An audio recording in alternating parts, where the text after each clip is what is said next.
This is the final edition of AC35 Daily Update.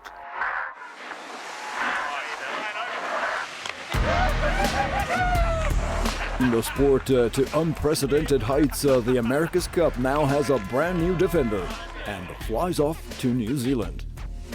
Now, for the last time from Bermuda, here's a Nautical Channel sports correspondent Nic Douglass with a flash recap of the highlights of AC35.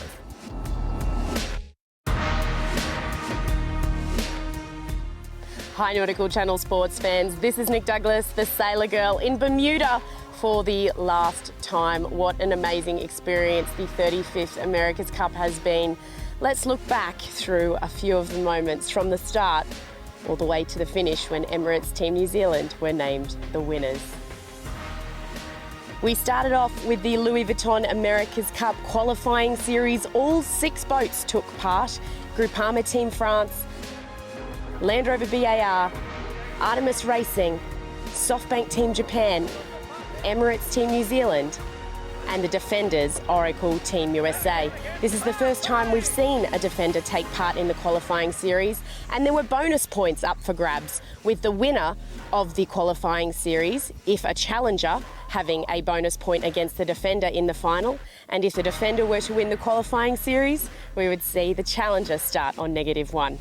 Incredible action ensued. We saw Groupama Team France, the boat that left the series. They did win 2 races though, and it was fantastic to see the French get out there and give it a go. What was a highlight for me in the qualifying series is that we saw Artemis Racing beat Oracle Team USA twice. We saw Oracle Team USA beat Emirates Team New Zealand, and Emirates Team New Zealand beat Artemis Racing. It was quite confusing just how close the racing was, and I think this is the first time that we've really seen that much action in the first round of an America's Cup. What was also pretty amazing, I don't think you can move past what was the 12th race of the first round robin, when Artemis Racing and Emirates Team New Zealand had the most lead changes in an America's Cup race in history. Absolutely incredible. And then if it wasn't difficult enough for Artemis Racing, once they got in front, there was a penalty awarded that the jury later revoked as being incorrect, but the points stood. What eventuated was Emirates Team New Zealand finishing second in the qualifying series and Oracle Team USA finishing in first and taking the bonus point, winning because of their bonus points from the Louis Vuitton America's Cup World Series win, where they got a bonus point. That's the only thing that separated them to Emirates Team New Zealand. And who would have thought that that might be how it plays out a little later on?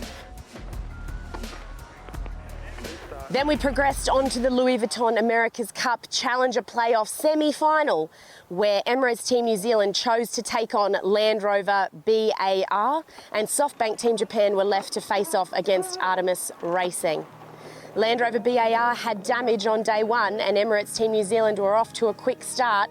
And then on day 2, we saw Emirates Team New Zealand have a capsize during racing. Oh my goodness. And what later would be just one of the many adversities that this team overcame to go on and win the 35th America's Cup.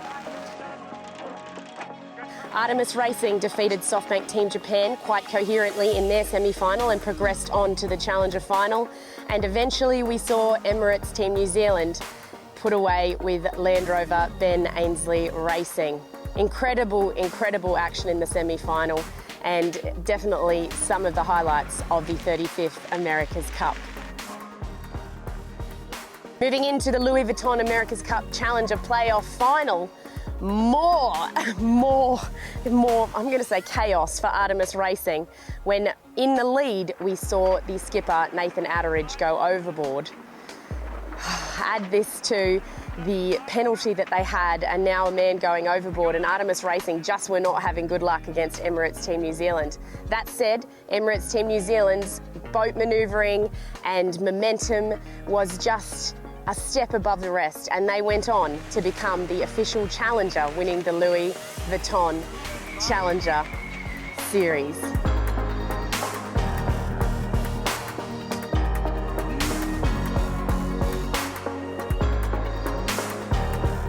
Then we moved into the final, the 35th Louis Vuitton America's Cup match, and Emirates Team New Zealand were off to a quick start, quickly taking the score to 0-0 when they won the first race because of that -1 point that Oracle Team USA had from the qualifying series. And then they just kept on going and going and going.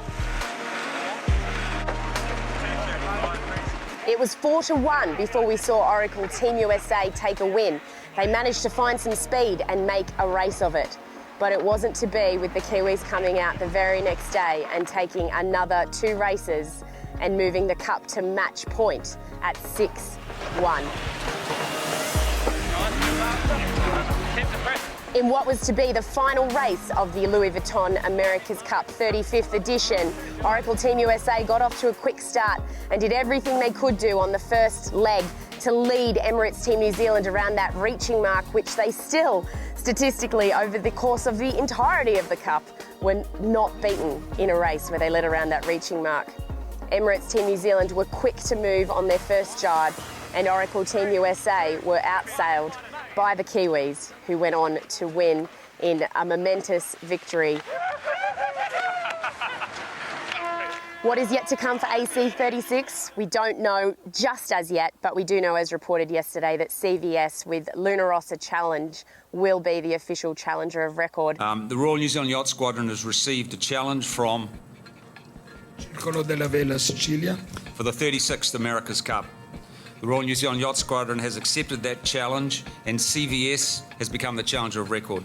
CVS has designated Luna Rossa Challenge as its team. The 36th America's Cup will be open to further challenges from foreign nations under the conditions to be announced in due course. No doubt the Nautical Channel will be keeping you posted, and it's been my absolute pleasure to be here in beautiful Bermuda reporting on the 35th Louis Vuitton America's Cup. I have to say, I'm Team BDA all the way. It's been absolutely incredible. My name's Nic Douglass. I'm the Sailor Girl. Thank you so much, everybody, for joining me here in Bermuda for the 35th AC on the Nautical Channel. There may be no second at the America's Cup, but full credit goes to all 6 teams taking part in this 35th edition. For their spirit, their amazing performances, and for pushing the sport to a new dimension. No doubt, special thanks to Bermuda for the amazing venue and the warm welcome. And last but not least, to Sailor Girl Nic Douglass for her unmatched insight and unique charm.